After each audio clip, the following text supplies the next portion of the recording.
a esta hora a la audiencia tenemos al invitado de la tarde, al licenciado Carlos Andrade, consejero familiar, máster en sexología y pareja, consejero familiar y pareja, además de la Fundación Caritas de Guyanas, de la dependencia de la Iglesia Católica.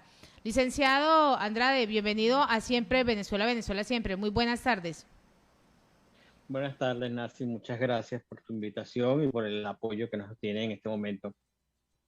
Bueno, Carlos, Aló. quiero saludarte primero y decirte que eres testigo de sección de lo que está ocurriendo actualmente en Puerto Ordaz, en el estado Bolívar, en términos generales. Cuéntanos, descríbenos cuál es la situación actual de esta importante zona de Venezuela. Ok, realmente en la ciudad de Puerto Ordaz donde estoy no pasó a mayores. Resulta que en esta zona convergen los dos grandes ríos de Sudamérica, que es el Orinoco y el Caroní. Por las grandes lluvias en las cabeceras, estos ríos que también nutren, como el río Ruiz, crecieron demasiado. Y poblaciones como se llama la población del Pao y pueblitos que están alrededor de la ciudad de Puerto Ordaz o Ciudad Guayana, como se conoce, pasó lo mismo que pasó en el año 99 en Vargas. Se desbordaron estos ríos, se llevaron muchas pérdidas materiales, muchas pérdidas de niños, y lo que nos preocupa es que no ha habido salida de los medios de esta información que pasó. Hubo muchas pérdidas materiales, hubo pérdidas en el sentido de casas, de electrodomésticos, pérdidas de vidas, niños fueron arrastrados por el río Ruiz. Por la misma situación se cayeron muchas vías principales, carreteras. Está hecho que el acceso para dar ayuda sea muy difícil. De hecho, la forma de poder acceder entre un pueblo y otro es hasta peligroso, donde se cayeron. No sé, creo que pasé algunas fotos donde se veían grandes pedazos de vías caídas y pasaba el río por esa parte. De hecho, una de las cosas que tristeza me dio estando en la comisión fue ver cómo tuvieron una familia, tuvo que enterrar a un niño, ni siquiera en un cementerio, tuvieron que enterrarlo en la vía porque no había forma de mover el cadáver. Como se pudo, el día de ayer se logró traer una niña que necesitaba transfusión de sangre. Y bueno, una pobre señora mayor, como pudo, salió corriendo y dejó todos los medicamentos. Una señora de más de 70 años, hipertensa, entonces no tenía los hipertensivos, se tuvo que llevarse 3 días después.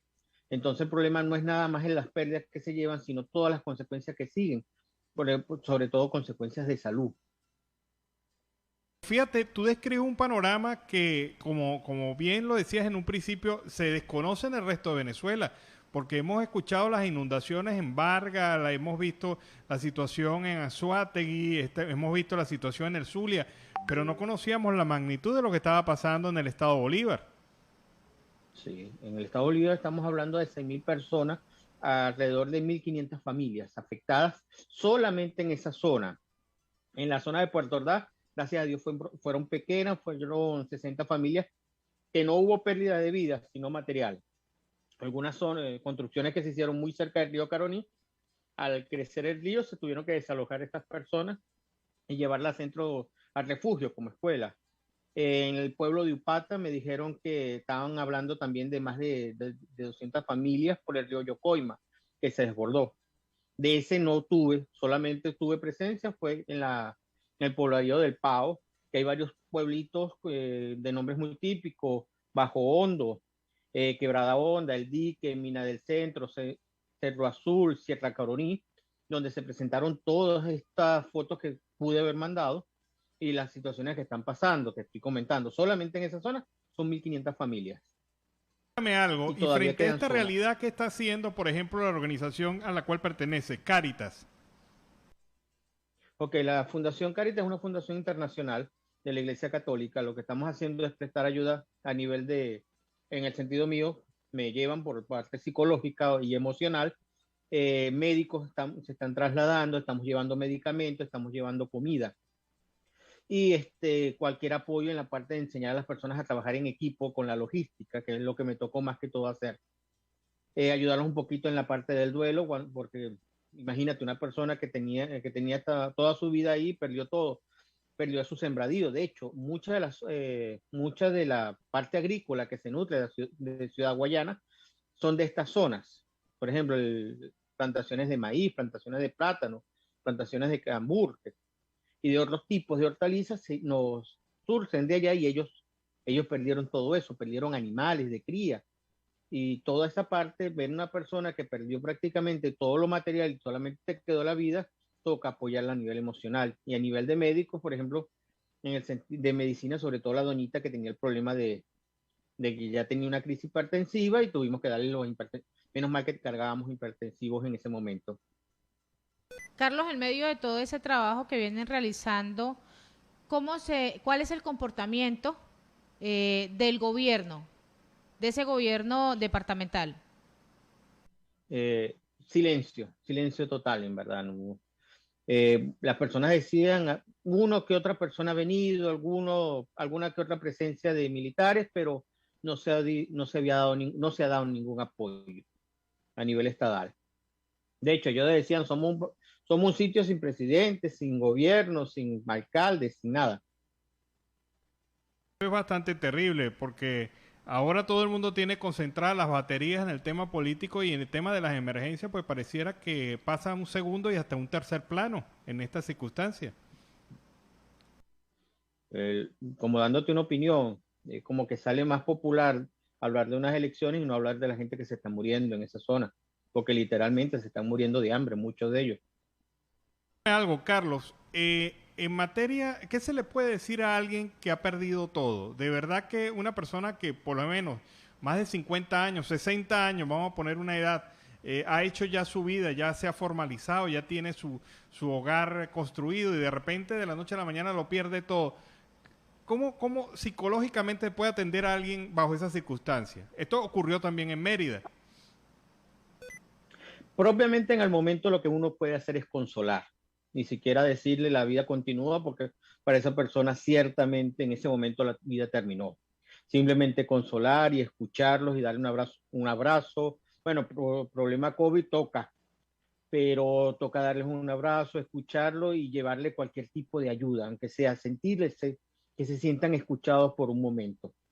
Y si uno puede ayudar, en ese momento nos tocó a nosotros cargar, la misma población, les enseñarlos a cargar de forma de cadeneta, cómo cargar un camión de bombonas de un sitio a otro. Y entonces, cuando tú le empiezas a dar ejemplo, cuando tú lo empiezas a apoyar, que estás al lado de él, ya se sienten y salen del ánimo, empiezan ver mejor panorama.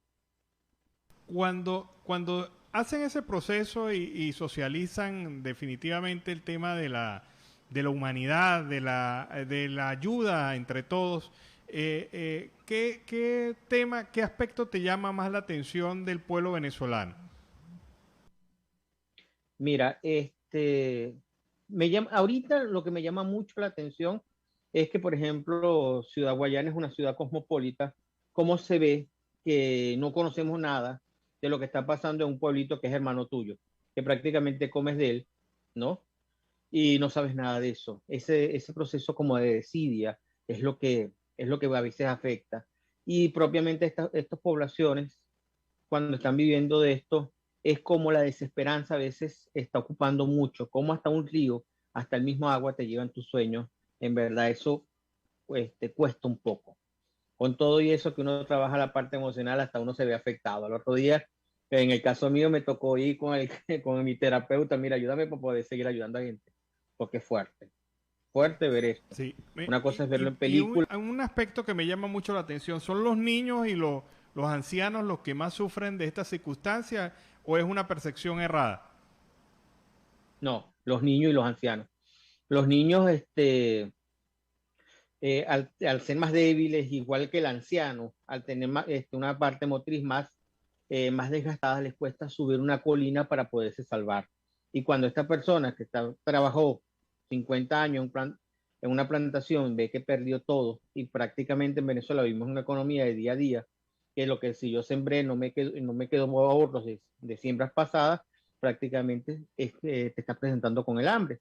Y los niños, eh, lamentablemente, las familias venezolanas no es que tienen un niño, a veces tienen 4 niños y tú tienes solamente 2 brazos y en ocasiones se te va uno.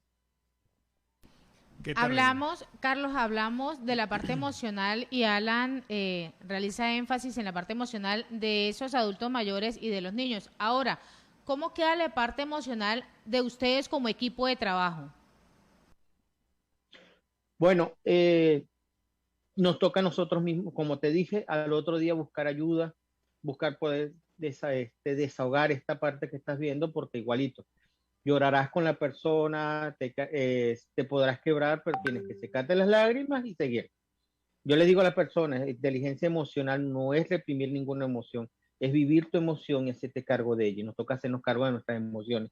Nos sentimos tristes, lloramos, no hay problema, nos secamos las lágrimas y seguimos. Si necesito ayuda de un amigo, necesito ayuda de un terapeuta, entre nosotros mismos buscamos algún terapeuta que nos ayude. ¿Cuál es esa estrategia o plan en este momento de crisis que está viviendo ustedes como organización para el gobierno nacional y para las organizaciones internacionales a manera de ayuda? Bueno, el plan que tenemos es que al pasar esta información y que se sepa que también el Estado de Bolívar está necesitando ayuda y que lo que hicimos, la Iglesia Católica lo que hizo fue establecer 2 parroquias como centros de acopio aquí en la ciudad en lo que es Ciudad Guayana, porque Ciudad Guayana la comprenden dos ciudades, que es Puerto Ordaz y San Félix. En Puerto Ordaz en la parroquia Coromoto y en San Félix la parroquia San Buenaventura. En esos 2 sitios se está llevando toda la ayuda y de ahí nosotros como podemos la volvemos a llevar. La llevamos a esos sitios. Bueno, hay un Pero otro en este momento apoyo del gobierno. ¿Cuántas personas trabajan con ustedes? ¿Cuánto es el grupo de trabajo? ¿Y quiénes participan? ¿Qué organizaciones adicionalmente participan conjuntamente con ustedes en esta acción? En este momento fuimos nosotros, Fundación Cáritas, con la parroquia Coromoto, que la lideriza el padre José Gregorio Salazar, él y un equipo de trabajo que tiene en su pastoral social, que son como 10, el padre y 10 mujeres. Pareciera mentira, 10 grandes guerreras. Y Fundación Cáritas en Puerto Ordaz somos 4 médicos, 3 consejeros y una coordinadora y la especialista en farmacia, que es una socióloga. Bueno, un mensaje final para Venezuela, para esta Venezuela que nos ve a través de este programa, nos escucha también a través de este programa. ¿Qué mensaje quisieras darle, Carlos, a esa Venezuela que te puede estar escuchando y de alguna manera quisiera apoyar? Bueno, a todos los venezolanos, a todos los que nos quieran escuchar, recordemos que somos hermanos y que todo lo que puedan ayudar para el Estado Bolívar también nos ayuden. Será muy bien agradecido. Hay muchos niños, en verdad, y hay muchos ancianos y muchos adultos contemporáneos que están necesitando la ayuda y quizás un abrazo, quizás un bolívar, quizás una harina pan, no importa, pero ese poquito, esa arena hace bastante. Un granito de arena, varios granitos de arena hacen un gran desierto, varias gotas de agua saladas hacen un gran mar. Y en ese momento lo que necesitamos en la ayuda y gracias, siempre dar gracias.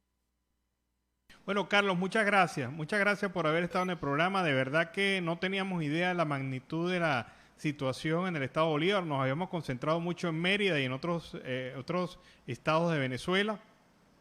Pero ahora vemos que la circunstancia ya es también bastante difícil y menos se sabe de ella, quizás por la misma situación de aislamiento que viven estas regiones del país. Muchas gracias, Carlos.